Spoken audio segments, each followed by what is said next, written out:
Hey everybody, and welcome to Side Quest, the sessions we do when we're not doing the games that you know the podcast for. I'm Drew Hayes, author of books such as Superpowers and Fred the Vampire Accountant. With me today are Robert Bevan, Rick Gualteri, and a very special guest whose voice might sound a little familiar today. He's the narrator of titles such as The Long Walk by Stephen King, Gone Girl by Gillian Flynn, and the aforementioned Fred the Vampire Accountant. Big thanks to Kirby Heyborne for joining us today. Yay! I did it, guys. I finally made it. And let's back up. Forgetting Drew's books, you did some real books there. I did. Yeah, I've done some real books. No, and what a treat, though, like to finally get Drew's books, because I've done a few independent authors before, and then what a refreshing, beautiful, out-of-the-box thing Fred the Vampire Accountant was. When that landed in my lap, my first thought was, oh, okay, it's an independent author. But then, man, good job, Drew. Such a good series. Well, thank you. And, to send it right back to you, when they were sending me the first batch of narrators for Fred, and I can't remember if you were part of a batch or if you were a solo. It's been so many years ago. Mm-hmm. But I do remember, feeling very unsure of I don't really know how an audiobook is going to do this character who's supposed to be so boring and yet has to kind of carry the weight of it. And then as soon as I listened to some of your, I was like, oh shit, no, they've got it. This is done. Got it. Awesome. Yeah. Thank you. I think you're saying my voice is boring. Thank you. I appreciate it. Compelling. Boring and compelling. There was one time in the beginning, I started narrating audiobooks about 18 years ago. And in the beginning, I read a review of a book, and the reviewers are very verbose. They like to use big words, make themselves look smart. And the reviewer said Heyborne's soporific voice really suits the material. And I was super excited, oh, thank you. My voice suited the material until I looked up soporific, and that means sleep-inducing. Oh, wow. So that's what I had. That's why I'm good for Fred. I have a soporific voice. Well, the beauty when somebody says something like that, fuck off is only seven letters. And also, you can look at it. I learned a new vocabulary word. So. And hey, there's a lot of amazing voice actors who do also have that effect. I love Nick Offerman. I cannot listen to a Nick Offerman book because I will crash my car. I'll just nod off. He has such a soothing voice. And it's he just doesn't care. How he was in Parks and Rec, just he doesn't care if you like what he's doing or not. Yeah, he is definitely a man who marches to the beat of his own drum. Yeah.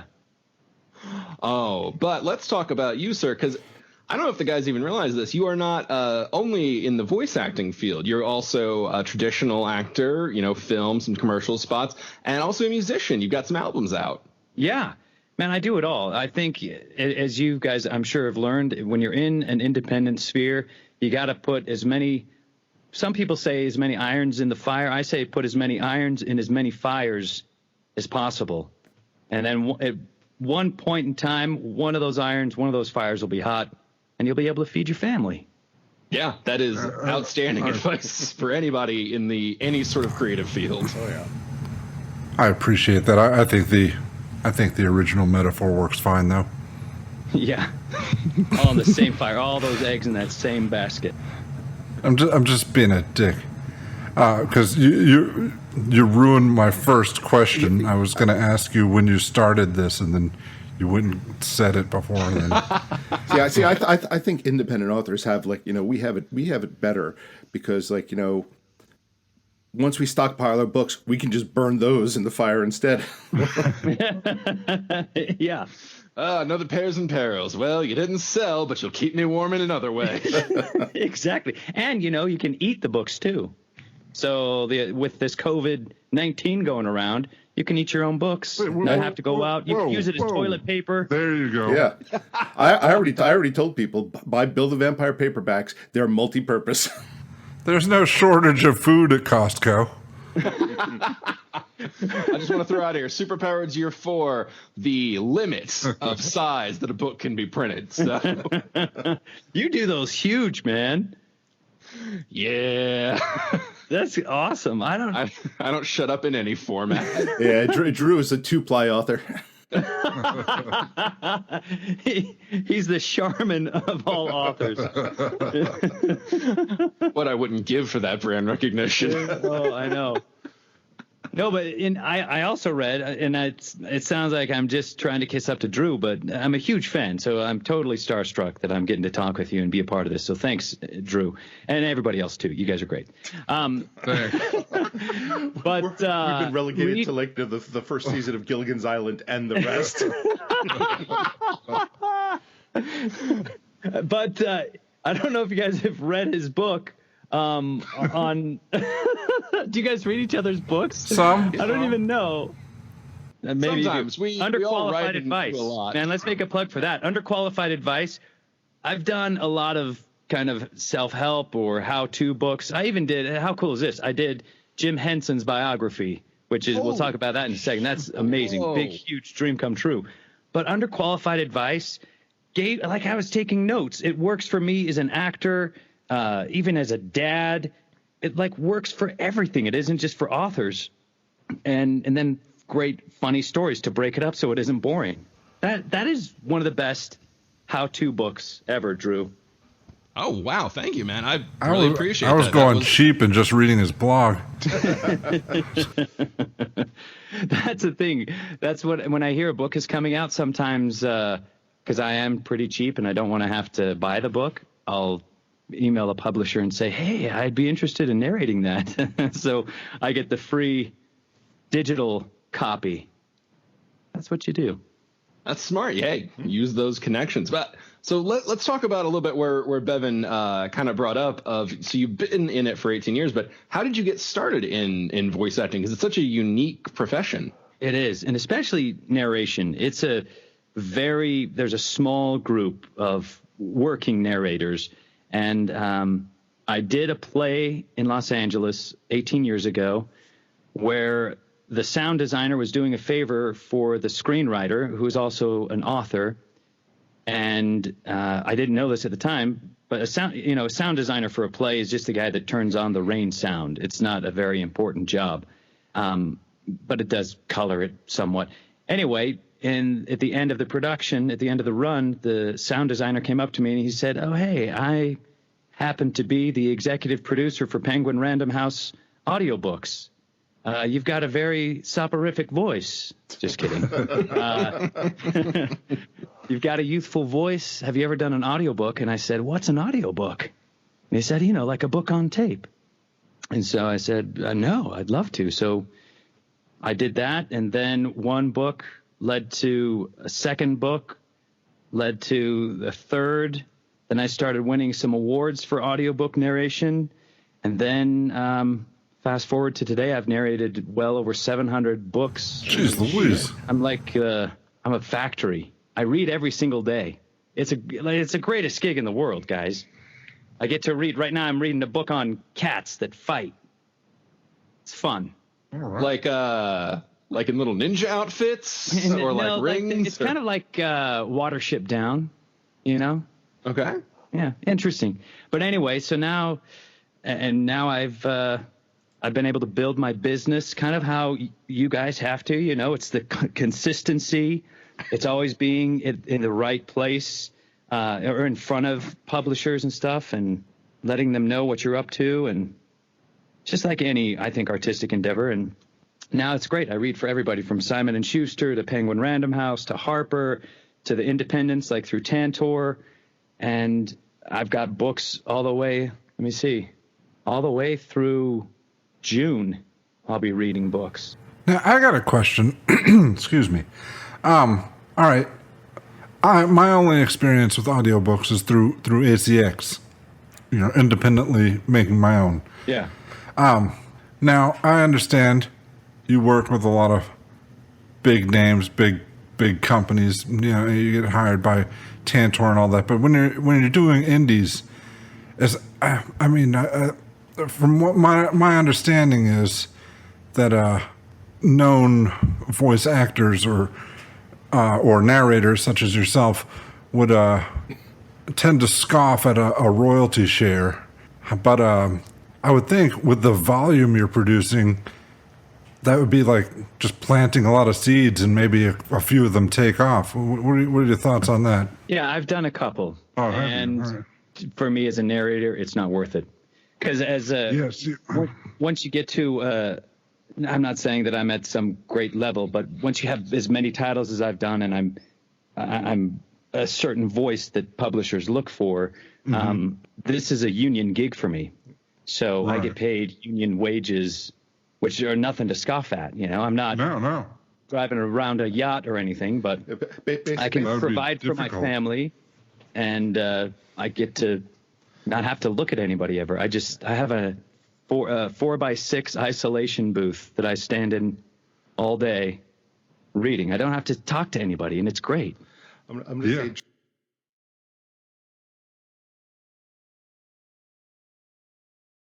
Right, the yacht.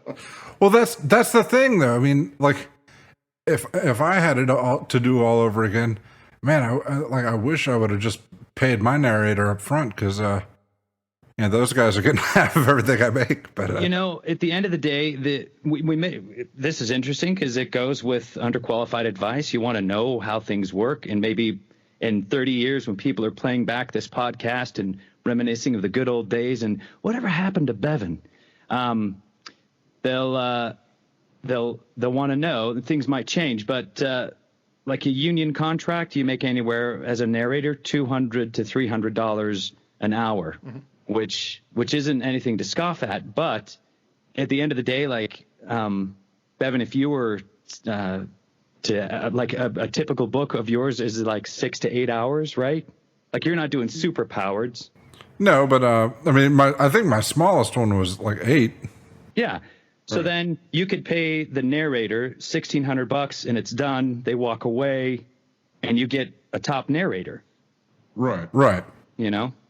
Yeah. I mean, no offense to John Sleep, I'm happy he's doing well with my books, and I appreciate everything he does. But from a strictly financial standpoint, I wish I would have done that. Yeah, I don't know. I'm like, because with Chris, who does my Bill books, I do a rev share with him, and it's actually worked out because I guess he kind of took a chance on me because the first one that came out was like, nobody gave a shit, and then 10 books later.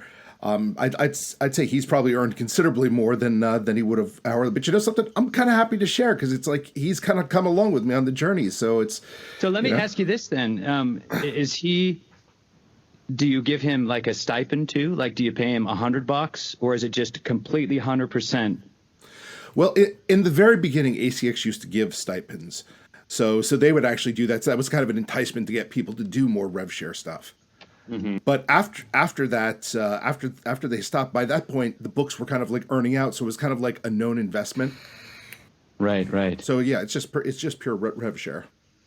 So for me, because I'm booked out with bigger publishers all the way through June, to take something on means I would have to squeeze it in and work more on a weekend, and then to not make any money for possibly a year. Just right now. Doesn't make sense for me. Oh yeah, I was just talking theoretically. Yeah, it's I would love it. Like if I would have done it, like Penguin Random House does not offer a rev share unless you're Michelle Obama, and you're reading your own book. But I wish I would have gotten a rev share on like Gone Girl, and like those books. Man, I'd be driving that yacht, guys. Yeah. Oh, that is down the street. It's a gamble. Inherently to that. And when we're talking about like these evaluations, Bevan and Rick, it's important to keep in mind that you guys are looking through a lens of success. That seems a little ostentatious to say, but you are two men who live off your writing, and by really any metric, that is a successful career. I'm aware of that, and I want to repeat that I do not begrudge the money John Sleep is making off these books. I did want to circle back to something, Kirby, you touched on real quick. You mentioned the little 4x6 cubes. So as people who attempt a podcast weekly for years now, we are cognizant of how hard it is to get good sound. So I was just going to ask, like, what is your setup? Like, tell us about. I'm sure it's so much fancier than us. Well, yeah, he said he's in an isolation booth. That sounds awesome. Yeah, I want to hear about that. Yeah, it's super cool. It's like if you were to go into a studio down in L.A., the Warner Brothers lot, if you're doing voiceover and stuff, it's the exact same thing. It's called a Whisper Room is the brand.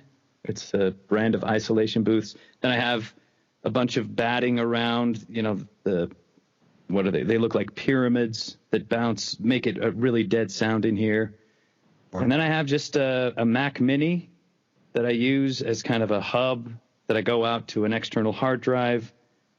I've got a place that I plug in my mic. I've got a nice mic. It's a simple setup. And then I go through a processor too, a voice processor. But I keep it all flat because people don't want to hear echoes and really they don't want to hear the room at all. The publishers like just a dead sound. I want my next audiobook recorded in auto-tune. It's so funny because it took me a while to do this. I've been doing this for 18 years. In the beginning, it was just you had to go into a studio to narrate. And about 3 or 4 years in, I heard that people were starting to narrate from home, but the price point was really high. Like technology has made it so much easier to be able to get in and get great quality professional sound at a fraction of the cost. So I heard about that. So I thought I would much rather be at home narrating. I think I'd have a great time. So this could go in your next advice book, Drew. If you want to get new clients, you got to just lie. So there's I subscribe to this audiobook magazine, and every publisher that advertised in it, I would call them every week. And at this time, I was winning some awards for some narration for Penguin Random House and Simon Schuster, some publishers that I could go into their studio. So they kind of knew who I was, but I'd say, hey, I just got this award. I would love to read your books. I love everything you guys do, which I had no clue. Their name was just on the back of the magazine. But I'm saying, oh, this is so great. I would love to be a part of your company. And then I finally got a publisher to say, oh, great, we want to do it. It just so happened to be the Stephen King book, The Long Walk. Wow. Damn. Wow. So they said, why don't you just record a sample because we need to send this to Stephen King and see if you're the voice for it. And then they were really nice, said Random House, they let me record a little sample. I sent that in and lying, saying, yeah, because this is a publisher that's in Washington and I was in California. And they said, great, you're the guy. Stephen King likes your voice, which was huge for me. I'm a huge Stephen King fan. Oh, yeah. And then like, oh, he likes me. And so they said, great. So you said you have a home studio? I said, yep. And I didn't have a home studio. I was going to start building it up slowly. I didn't expect somebody to bite so quickly. And just being stupid, emailing back and forth, I said, great, cool. So I just want to make sure that I'm within your guys' parameters. What type of mic do you guys like your narrators to record on? Because I've got a bunch. Which one? So every piece of my equipment is because of that Long Walk book. So my mic, my cords, my computer, my interface, everything was me in this. And I know they saw through it, when I'm saying, so what voice processor do you guys like? Because I got a bunch. I got a whole stack of laptops here. Which one would... Which laptop? Yeah, the whole stack. So that one I actually recorded in my closet with a bunch of couch cushions around me. I was sitting down, holding up with one hand, which actually suited the material. I don't know if you guys have read The Long Walk, but it's kind of like a Hunger Games. These kids have to, it's a post-apocalyptic, you have to walk until you die. Yeah, it's a really creepy-ass story. Yeah. Oh, it was so fun, though. And so it actually suited it that I was exhausted. I was having to hold up the top cushion while I'm narrating. But then because of that, I was able to buy the isolation booth, and then it completed the whole thing. So, piece of advice, lie. So where in your house is the isolation booth? I just have it in a bedroom. Okay. Does it look like one of the telepods from The Fly? Yeah, it does. Oh, Not nice. as futuristic and curved, but yeah. It's a very square, rectangular box. It's got like carpet on the walls. It's not really carpet. It's just that whatever. There's something over that material. that material. You know it when you see it. Yeah. Yeah. And just for the record, you're talking to 3 fiction writers here. Lying is what they pay us to do. Exactly. You guys do it so well. You make it elevated right there. Yeah, exactly. So I guess we can talk about, maybe people don't know, but I narrate the Shingles series as well. And I'm sure you guys are wondering, you do that under a pseudonym. Why?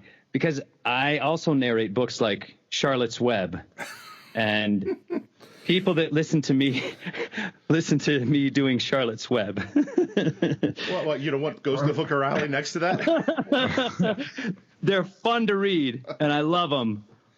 But I don't think the kid that, hey, Mom, I loved Kirby and Charlotte's Web. Oh, is this Shingles? What's a hooker? I bet I could do a good Shingles of Charlotte's Web. Oh, God. What have you done, Kirby? Hey, little Billy, first we're going to listen to Charlotte's Web. Oh, what's next on the list? Gary's Children. I imagine it's a departure. We, in fact, were not going to bring up Shingles unless you did. I thought he had like specifically asked us not to. We're just not going to bring that up unless he chooses to, because, you know, you want to respect the lines. I think it's fun because that's another aspect of it, you know? You got to know your audience, and you either write to it or you read to it, you know? Oh, yeah. Yeah, it's all about, you know, I get the pseudonym, absolutely. It's a lot of it is all about you always want to be fulfilling a reader or a listener's expectations. And if you build an association with a name too strongly, sometimes the only way to do that is with a new name. Exactly. Yeah. Right. But now that we're talking about Shingles, I'll just say that like it blows my mind because we have you and we have Cassandra Miles doing the Shingles books, and both of you guys have have such a long friggin' resume, and it's like how did we luck out getting this talent for this series? Well, yeah, how did that happen? Were you just assigned by Tantor, or? It's great. I'm at the point in my career where they send me stuff and say, hey, are you interested? Oh, all right. And they give a breakdown, and I'll be honest, Drew's name was attached. Hey, that's okay. And I said, oh, my goodness, if Drew's attached, then absolutely count me in. Oh, I really hope they let you read it before you commit. When we were selling that to or pitching it to Tantor, I wrote in like an email, kind of the general outline I do yearly with them of the projects, and just because I had the most communication, I was chosen as the pitch man. Right. And so I was like, that's all my stuff. And then separately, we have this thing we've been working on. If you're interested, we're happy to collapse it into an anthology, make it more palatable for audio. We can absolutely go through. And Tantor came back to it. Yeah, super interested. I was like, oh, all right. Well, I'm just going to go ahead and send you a link to the first book, The Ghost of Hooker Alley by Robert Bevan, because I really want to make sure that you understand what you're getting into. Yeah, that blows my mind. And Tantor is great. They've recently been purchased by one of the biggest audiobook publishers, Recorded Books. They've been like the first publisher ever, so you guys can tell people, we're published by Recorded Books. How recently? Ever since I've been doing Shingles. Oh, okay, good. So they're not. I was thinking like if it was like last week, it's like, oh well, the Shingles train No. We just signed that new contract. I know, but I love Tantor. I have not had a negative experience with them at all. Every narrator, every person, every experience has been a demonstration of them caring about the quality of the finished product. No. Oh, they absolutely do. Yeah, I don't have nearly as many books as Drew, but I mean, at this point, I have I guess 4 or 5 other books that are not Shingles with them. And same thing. It's like, every time I reach out to them, I expect them to be like, okay, we're done with you, loser, go away. And every time they're not, I'm like, yes, I'm still somebody. Well, honestly, like the audiobook industry is killing the regular traditional publishing industry, and it's going to keep on going up. So my suggestion is you guys keep doing audio, so I make money, but you guys will make money Because honestly, and it keeps on going up, it has not plateaued year after year after year. More and more people, because of the iPhone and MP3, people listen to audiobooks a lot more now. And so they need to do it. So yeah, this title that I'm doing now, it's a back title from 2013. I just did, I can't believe it wasn't on audio before. Hotel New Hampshire. It's a John Irving book, like a classic book. Wow. It's made into a movie and stuff back in the 80s. Hasn't been done on audio. So there's always people are wanting to consume audio at an exponential rate. So stick with it. Well, you'd be surprised how many authors out there. I mean, I don't listen to audiobooks. So like when I got into it, I was just to have it done. I underestimated the thing, but I'm glad I kind of like just had that arrogance of saying, let me just get it done. Oh God. But me too. But it's amazing. Even today, I will go onto places like Kboards and other things, and I'll be people going, "Is audio really worth it?" I don't listen to audio, so I don't think a lot of people do. And it's like, yeah, it's a huge fucking audience, and people are still look at you like, "No, I don't think it's worth the cost." And it's like, fine, more for us, I know exactly right. Yeah, that was my story. I published Critical Failures in 2012, and then I think a year and a half passed, and I was like, I'm not going to bother with audiobooks. Who listens to audiobooks? That's just a pain in the ass. That's not going to make me any money. And then my friend from high school, she said, my boyfriend and his friend are interested in producing your audiobook. She sent me a message, and I said, fine. if as long as they're going to do all the work, I'll set up an account, and yeah, that was your birth into the audiobook world. Yes, that's a question I have for you guys. Quit my job. Is that a good revenue stream for you guys? Audio? Hell yeah. Oh yeah, that turned my world around. Yeah. Oh, absolutely. I mean, I think I've said this publicly before, but for the last 2 years, I have sold more audiobooks than digital books. Yeah. By tracking, though that's anecdotal, it's 100% proof of what I just said. No, you are completely right. I think I talked about that in Underqualified Advice. Like if I talk to a new writer, one of the first things I say is, do not neglect the audio market. It's not only big, it's expanding, it's hungry, and because it's less crowded, because not every ebook is an audiobook, there's more room to rise. Like if you catch a good trend and everything, you can go. I've never gotten as high in the Amazon list as I have in the Audible ones on the same titles, but different versions. Yeah. Which is confusing to me because they're both the same company, but I see what you're saying. On the Amazon hard copy versus Audible audiobook. Well, hard copy or ebook, yeah. But also look at the Shingles audiobooks. We individually release the Shingles, every month, and not gonna disparage them, but let's be honest, none of us are getting rich off of those Shingles books. But the last Shingles audiobook that came out rocketed to the number one spot in what was that, short stories or horror short stories. Oh, that's awesome. See, I think it's like with anything nowadays, it's the consistency. If you're consistently spitting out stuff, one of them's going to catch on, or all of them will. It's just, and again, read Underqualified Advice. That's what I think a successful blue collar, either actor, narrator, author does. The more consistent you are, the more likely you can support a family and support yourself, and that is really success. No, I agree. It's like, your first fan has to be yourself. You have to believe in yourself, in that vision, and be consistent in it. Right. Guys, we're going to start holding hands and singing around the campfire soon. I mean, that is actually a perfect segue to a question I've been wanting to ask for about half an hour now. Tell us about the Jim Henson book, man. Oh, my goodness. Such a huge thing. I've been a Muppets fan since the day I was born, and pride myself on being able to do almost every single Muppet voice. I've studied Jim Henson and loved and adored him. So that one came through Penguin Random House, and they said, you're the right voice for this. We need somebody gentle.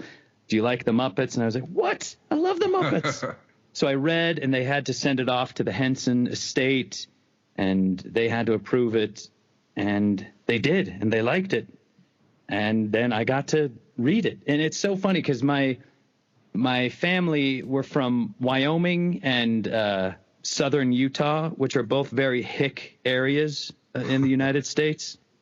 And my dad is from a place called Delta, but from Delta, you say, I'm from Delta. It's with a D-E-L-D-A.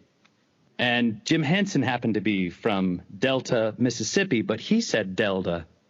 And so when I was trying to capture Jim's voice, which I had to do just an approximation, you can't do a full-on, they didn't want a full-on performance of me doing Grover, when Grover came up in the book. So I had to do an approximation, but I was having to hold myself back, like, I can do this.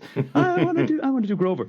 But it was really easy to get into Jim's voice when he was talking because I just had to go back to my redneck hick roots of my dad from Delta, and all Jim would do is he was just talking like he's from Delta. And I was like, oh my gosh, that's my dad.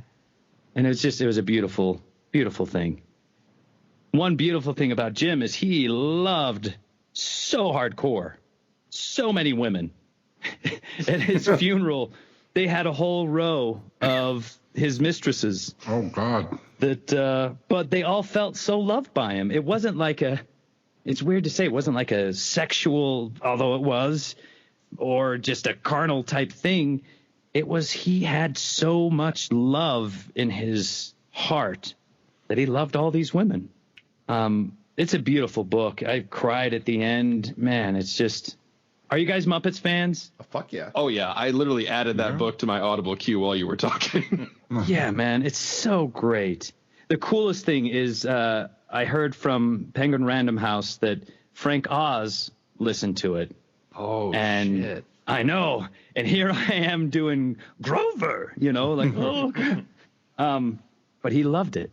He said he really liked it. He said he liked how I paid tribute and was respectful to all of the voices. That's That was Nice. huge. Oh, yeah. Can't really get much higher than that. I know. Yeah. What's your favorite Muppet movie? for Don't start. for reason. A brief background, Kirby. We do another show called Authors and Dragons at the Movies, where we talk loudly over a movie. Yeah. And this Christmas, actually, one of the selections was Muppet Christmas Carol. Okay. I had my first kiss in Muppet Christmas Carol. You did? And yes. Did she know? Was she aware? That we were watching Muppet Christmas Carol? Know that you were kissing. Well, yeah. Oh, yeah. The magic of Jim Henson movies can be mighty distracting. Yes. And so then that's a special one for you, Bevan, right? Yeah. Not as special as the rest of the cast made it out to be. Yeah, we did our best to just destroy that sweet childhood Oh memory. yeah, by the end of that, he was going Pee Wee Herman on the entire audience. Really All he remembers from it is when love is gone. Oh, I'm trying to think of. I watched the recent reboot, and definitely not that one. It was nice. It was very nice. Yeah, I feel like Jason Segel did a good job of capturing what a Muppet movie should be. The most recent one, The Muppets Most Wanted, we don't allow that to be said in my house. Yeah, that feels like the fourth Indiana Jones movie. Yeah. Just everybody look away, look away. I'm going to go old school and say nothing tops the first one for me. That is a good one. For me, it's The Great Muppet Caper. That's also I feel like they were at their prime. So many good jokes. You got one of the best scenes ever with John Cleese and whoever that lady is talking about calves foot jelly. Boy, I haven't watched one in a long time. What's the one where Gonzo's trying to figure out what the hell he is? Or go Muppets home? from Space. That's the one. That's a good one. I can't tell you why, but I just remember watching that a ton as a kid. Yeah, that's a good one. Go back and watch, now that you guys have Disney Plus, I'm sure. They're all on there. All the Muppets are. Watch The Great Muppet Caper. It's so good. I think I figured out what I'm going to do with my weekend. But before we jump on that, still got some more podcasts. Oh, so we have a fun little story. We were talking a bit before the podcast began. Kirby and I have actually met in person once. Yes, we were at a book festival. You were peddling your wares, And some I was books. actually there as a guest. I was there in you the were? audiences. Yeah, I Oh came my to gosh. see Gordon Corman, who is an author I've loved since childhood. And then I was reading through and I realized that Kirby was there. And I was like, well, I got to stop by his panel, too. That was so kind. I remember, and you just came up very timidly, which I thought, oh, this is kind of Fred. Well, He's kind of in semi-autobiographical. what universe is Drew timid?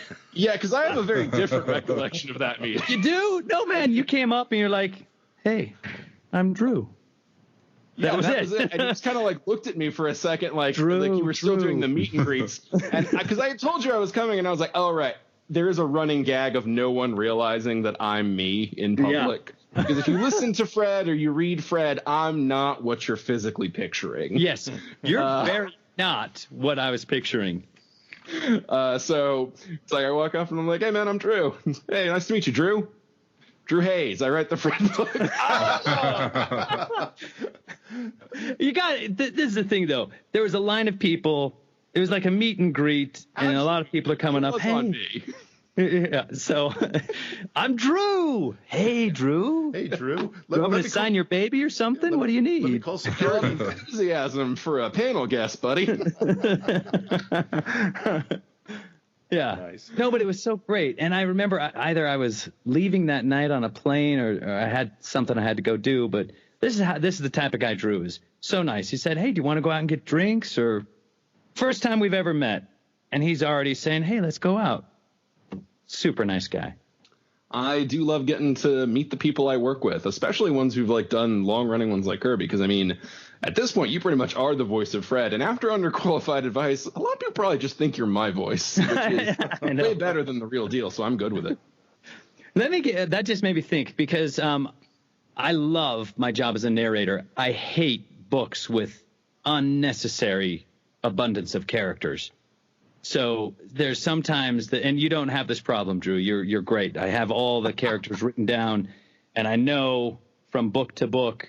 I have like little audio files that I pull open that file on my computer and I see, oh, who's coming up now? Oh, okay, and then I can just listen to it. But I get excited as a narrator when there's all these unnecessary characters and somebody dies. It's like, oh, good, finally, so I don't have to do that one. This cat book I'm doing, honestly, I'm on page 13. I already have, let me see, I have a tally thing over here. On page 13, I have 32 characters. Jesus. That's too many. Jeez Louise. I should send you my horror novel, Bigfoot Hunters, because it starts off with a big cast and it whittles them down really quick. Oh, that's awesome. Then you can, like, when you do that, then you can do, like, a bigger voice. And then, like, no, okay, it won't be too over the top. I don't have to sustain this too long. Oh, they're dead. Sweet.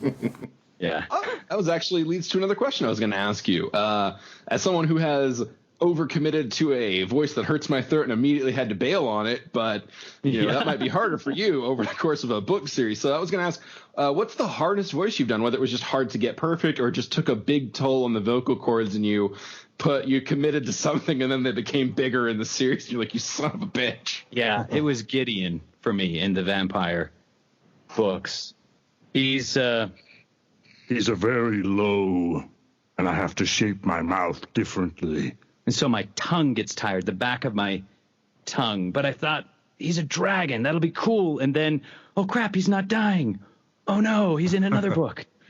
But I love voicing Gideon because he's so, especially in this last one, the way he's so Gideon, yet kind. Yeah, you guys got to read the book or listen to it. Listen to the book.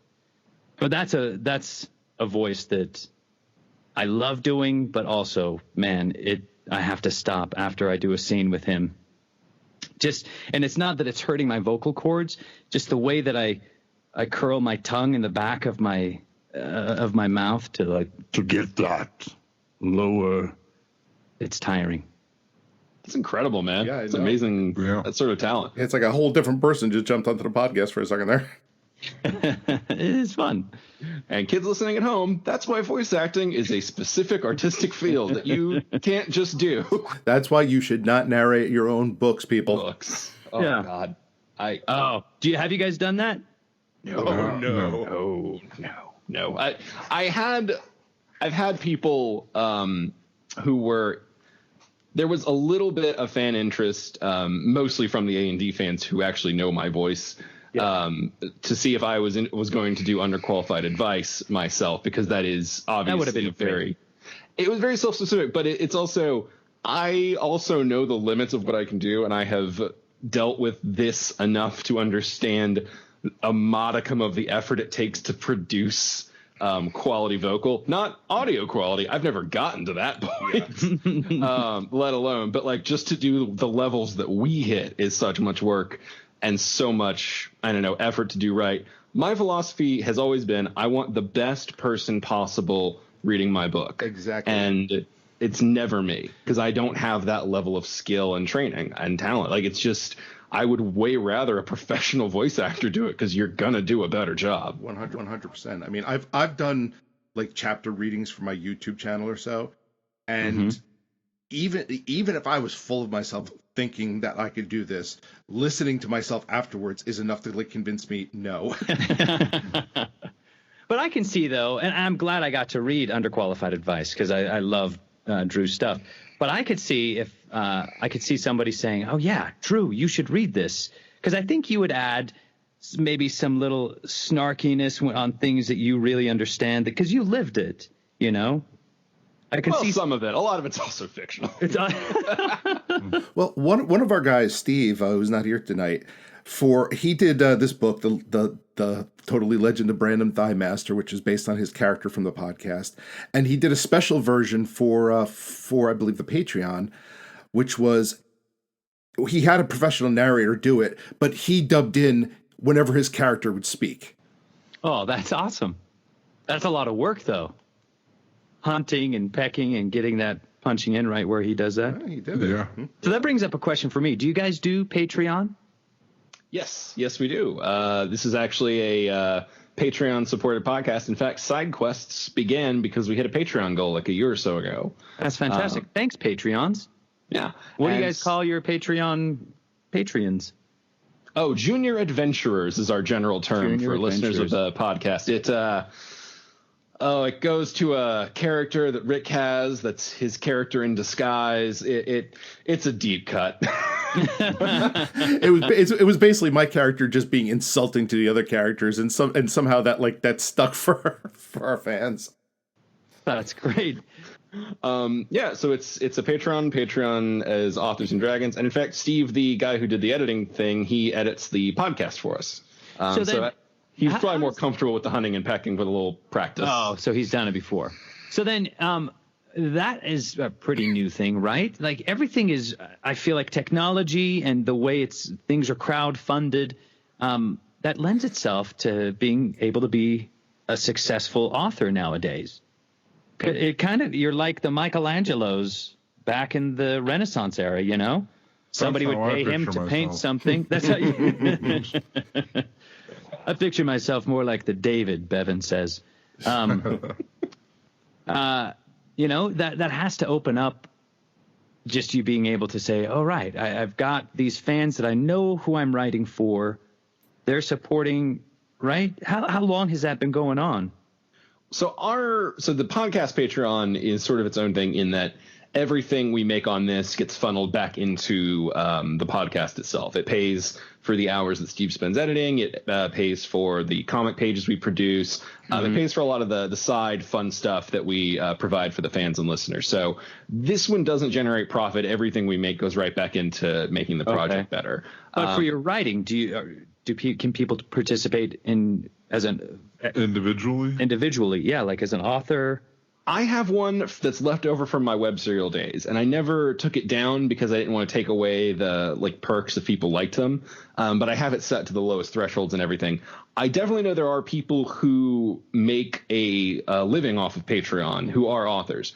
I think, and I am definitely speaking outside of my area of expertise here, so if I'm wrong, I apologize. But I think that tends to be folks who do a more rapid release, lower amount of content schedule. So like when I was doing a web serial and releasing 3 chapters weekly, that made more sense. People who do a novella a month, that sort of release schedule, because it higher interaction. And then some of the Patreon stuff, like it rewards you per project you put out. is a way you can set it. I know. So there's definitely ways to do it. I don't think any of us have cracked that nut. I've got one set up, but it's right now it's like a tip jar. Yeah. But I do have some plans for it in the future, but not something I'm ready to talk about just yet. So when you guys are writing, and because you guys you are constantly writing and you're consistent with it, where do you guys go? Do you each have a different place? Like, do you have to sequester yourself into an isolation booth? Or do you like being outside? Or is it depending on the material? Where can you do so much writing? That blows my mind. That you can dedicate however many hours a day or an hour. Where do you do that? My garage. You know something? Your garage. I have an office in my home, but I can't really use it because one of my cats will just jump on my lap whenever I do. So I've been writing downstairs at the like dining room table, just on a laptop, and I'm good because what works for me is that I have that dad ability to just tune out everything. Are you a dad? Yes. How many kids do you have? 3. Oh, God bless you, man. That's great. And you know something? It actually makes me feel better because if I'm up, my office is like up in a corner of my house. So if I'm up there, I really can't hear anything that's going on in the house, which kind of makes me nervous. Yeah. So I actually can concentrate better if I'm in the middle of things, so I can hear a crash and be like, "What the hell are you doing?" You know. And that doesn't pull me out of the zone. The only downside there is if people see you, they will start interacting with you and talking, and that is a little distracting. That's why the garage is my place of choice, because I'm in Atlanta and the winters are cold, the summers are hot. Nobody else wants to be in here. I'll suffer through. You like to be alone. Well, yeah, absolutely. Preferably. Yeah, generally speaking. I also have an office, and I have the strange superpower of I don't really sleep past 4 a.m. I go to bed at a normal time, 9 or 10, but I just don't sleep as much anymore as I've aged. My body's just decided that's not a thing it wants to do right. So for the past few years, honestly, I get up at like 3 or 4 a.m, and then I write until about 7 or 8, and then kind of my writing is done at that point. I've got the day ahead of me. So are you like, when you walk into your special place, are you guys like Pavlov's dog? Does creativity start coming? Do your salivary glands start going, I can write? Oh, no, not all the time. Yeah. My best ideas come to me in 2 places, either in the shower or when I'm shaving. I shave in the shower. No, I don't do that. But yeah, it's weird. I'll be sitting there like, just scraping like, 3 days of stubble off my face, and suddenly like ideas will just like punch themselves into my face. And then what do you do? Do you write it on the mirror in shaving cream, or do you always have a pad with you? What do you do? He shaves it into his stubble. It's like they got to pull out the mirror, like dual mirrors. So I can read it. Yeah, no. So Rick, what do you do? Well, I mean, here's the thing. Typically, that's right before I'm going to start my day. So usually, in most cases, it's pretty easy to just like walk over and just like sit down and just like and just start with that. But if a kid could intercept you. Yes. If not, I always have my phone with me, and I can open my phone, put on the notes app, and I'll just like write myself a note. Because otherwise, if it's a really good idea, I guarantee I will forget it. If it's really good. If it's bad, it sticks with me. Yes.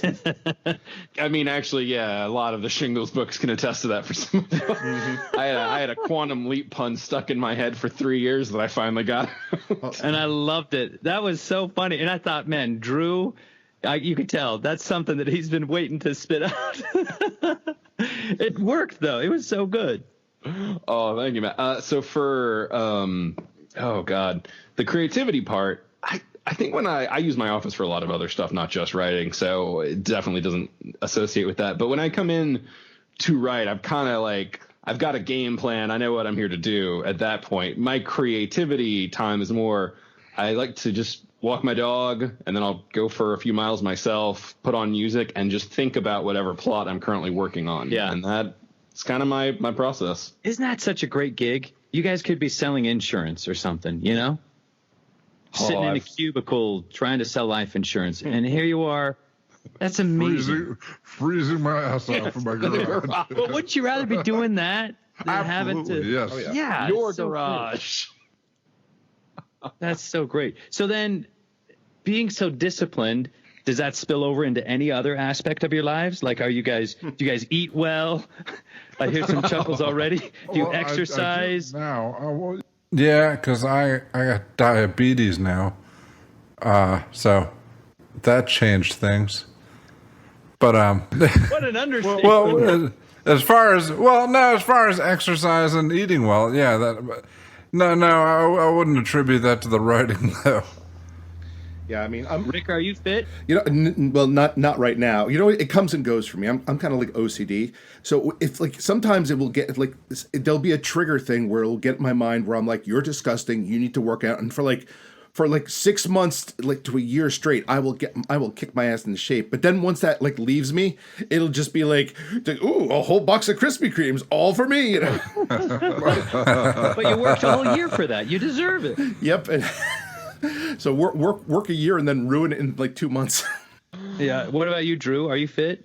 My diet is trash, so I'm never going to have the abs. But Yeah. I was up a good bit in the last few years, actually, and I have made a few kind of smaller life changes that I did have to be disciplined about, one of which is the aforementioned walks. I reclassified 3 miles of walking a day as part of my job, and I don't consider my job done until I've done that. That's and yeah, building that in, it's nice because it doesn't let me off the hook, and it's a walk. I can always do a walk. Really, I've really got to be lazy on that one. Little things like that. So I had a dip for a while, but I'm on a good swing. I'm down about 40 pounds from my heaviest. Dude, that's great. That's great. So, but I love that you're incorporating. You're trying to have to, you have to trick your brain. Like, nope, this is work. I got to do it, and it actually is. Because I think the more healthy your body is, I'm sure the more creative your brain is. You know? Yeah, I don't know if I've noticed that to be the case. Yeah, not really. Guys, I'm just throwing stuff out. I don't know. Well, actually, I will say this: the better I feel, the more positive I feel about myself. Usually, the ideas come in, Yeah. so it's kind of there that you mental go. state. But actually, that does bring me to a question with regards to the narration, because you were talking about how great is it we do our stuff. So, how? I guess it's hard to quantify, but how hard or easy do you find your workday when you have to narrate? Because it sounds like it's a dream job for for most people, but at the same time, I think those of us who are writing, we know that any dream job at the end of the day is still work. Absolutely. I'm exhausted at the end of every day. I generally am using my voice. I'm in my booth anywhere from 8 to 10 hours a day. And I can be using my voice 6 to 8 hours of that. And before my voice just gets tired. It's exhausting. I feel like I don't know, like my kids will say, "Hey Dad, let's do something." And I'll say, "Oh, I'm so tired. I've been reading a book all day." I get you there. But it is it's so draining. It's a physical thing. When I'm narrating and I'm embodying different characters, I do a lot of YA, and so those are like bigger characters and stuff. So it's a workout. I get my calories on my Apple Watch. It burns through them when I'm narrating. But it is exhausting. But at the same time, I love it. And just I'm sure with you guys, when you're self-employed, you're also self-unemployed. So if you're not working, you're not making money. So That's true. I work every single day of the week. I try to keep Saturdays and Sundays a little bit less, try to do just maybe 2 or 3 hours on Saturday or Sunday, but it's still, which is a great thing. I love it. But still, it would be nice to not have to. Let me ask you this: is it more taxing if it's a book you're not enjoying? Oh, absolutely. Okay. Yeah. My mind wanders. And that's the thing, too, is I've been doing this for 18 years now. And there have been so many times that I start to think, you know what, I could just phone this in. No one's going to read this. But then I think there is one person. The fact that this has been published, the fact that it's now in audio, means that there's going to be one fan that is looking forward to hearing this. And so then I think I got to make it worth it for that one fan. And so I always give 100% on every single one, just to whether I like it or not. Because there's that one person that it means a lot to. I know that. Of course, you give 100%, but I just wondered if, like, yeah, you're reading and you're doing voices and stuff, and is that just like a process, or if you're enjoying it, does it go smoother? Does it feel better? Yeah. Let me just say, I think that is an awesome attitude to, like, to think of that one person and be like, I gotta give it their all to that, because I think like the A&D guys, I think we lucked out in that we all found a group of like other authors who truly try to like put our best into all of our products, but holy shit, there's a lot of people out there who, I think their entire career is phoning it in. Yeah, right. Yeah. I agree. Yeah. Yeah, it's not a pretty truth, but the flip side of anybody can go into business for themselves in the arts is anybody can go into business for themselves. Same thing with self-publishing. Yeah. Right. Oh, yeah. Oh, man. So, Kirby, as this is ostensibly a gaming-based podcast, I did want to touch briefly on, is there any kind of games you enjoy? We do D&D on this one, but we've also talked video games, board games, any whatever brings you mirth. Brings me mirth. I love board games. We have way too many in our house. I think our favorite one right now is Secret Hitler. Oh yeah. That's it's sort of like Werewolf. Am I crazy off base? Werewolf or Mafia. Yeah. Where you have to convince other people that either you're not Hitler or that somebody else is Hitler, and you vote and people die. It's fun. The interpersonal ones. Yeah, it's fun. But then my wife and I love my schedule too. We wake up, we get the kids off to school, we exercise, then I'm reading by about 9 o'clock in the morning. And then around noon, my wife and I will sit down and eat lunch together and usually play like a 2-player game. Rio Grande has some great games like Lost Cities. It's like a card game. So like I'm a big nerd for games like that. Oh yeah, not necessarily D&D or Risk, but have you played Lost Cities? Not Lost Cities. I love the general new fun board game craze that's going. Like Mysterium is one that I've been playing with friends a lot lately. Yeah. Have you done that one? I haven't. Have you done Sheriff of Nottingham? I was thinking of Sheriff of Nottingham when you mentioned Secret. I was like, if you like that one, you would love Sheriff of Nottingham. Oh gosh, man, that is so fun. And when I play with my friends, it's more about the salesmanship too. I'm gonna give you this $5 just so you don't look in the bag. And I just love it. It's so fun. Oh yeah, Mysterium is great. It's a collaborative one. I like the ones where you work together, especially. Those are How do you great. spell that? I want to write that down. Mysterium. Mysterium. Okay, Mysterium. And you're like interpreting. You have cards. They're like visions, and you're trying to interpret. It's sort of like Clue. Fun. Mixed with interpretive art. Really, really a fun one. Rick, Bob, any games y'all want to throw out to the audience that's listening? I had a lot of fun. Like when I went to this convention, I think it was 2 years ago, they introduced me to Super Fights. And what I like about that is essentially it plays to the comic book nerd in me. So it's a 2-player game, but you're supposed to be surrounded by other people to kind of vote for who's better. And the idea is you essentially get these characters, like you might pick like the Hulk and Peter Pan versus like Spider-Man and Superman or so. And the idea is you need to like convince the audience why your characters would win in this fight. That's awesome. So yeah, that just like I'm a comic book stat nerd. Like I'm one of those people who picks up Marvel Universe and just reads through it to be like, oh, that's a tensile strength of Spider-Man's web. So that just plays to like the complete nerd in me. That's wonderful. It's funny you mentioned Risk. The other day we were cleaning out the closet and we actually found an unopened, still in the plastic game of like Game of Thrones Risk, and my wife and I were like, we need to open this up and play it. And that was like a week and a half, 2 weeks ago, and it's still sitting there in the box like unopened. Yeah. And if you'd sold that before season 9, you probably could have got some money for it. All right. Well, Kirby, we thank you so much for coming on and lending us your time and your voice. What would you like to plug, man? Oh, man. I don't know. Let's see. I've got a TV show right now on a network called BYU TV. It's called Making Good. I go around the country. I find people making a difference in the world.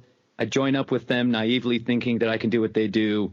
I get in over my head. It's funny. By the end, people cry. And I think as far as acting goes, it's the best thing I've ever been a part of. We need something like that, you know, like letting people know that there are good people out in the world doing good things. So you can watch that. You can watch it online, byutv.org. It's called Making Good. There's an app. Download BYU TV. And there it is. Awesome. That's what I'm doing. That's an amazing project, man. Yeah. No, it's like you just took it to a different level there. Well, no, it's like we figured you'd like be like, okay, what's an audiobook or so? And you're like, no, I'm doing this TV show with motherfuckers. And I was like, well, damn. Oh, there's so many books coming out. Luckily, I was able to do Great Gatsby. They're releasing that again. Holy crap. Nice. That's kind of cool. That's crazy. Well done, old sport. Old sport. Hey, you've read it. You know F. Scott. Oh, my goodness. All right. Well, thank you again, Kirby, for joining us. And Guys, we will be thank back. you from the bottom of my heart. This was so fun. You guys are awesome. Huge fan. Keep it coming. And you deserve all the success that you guys are getting. I know, right?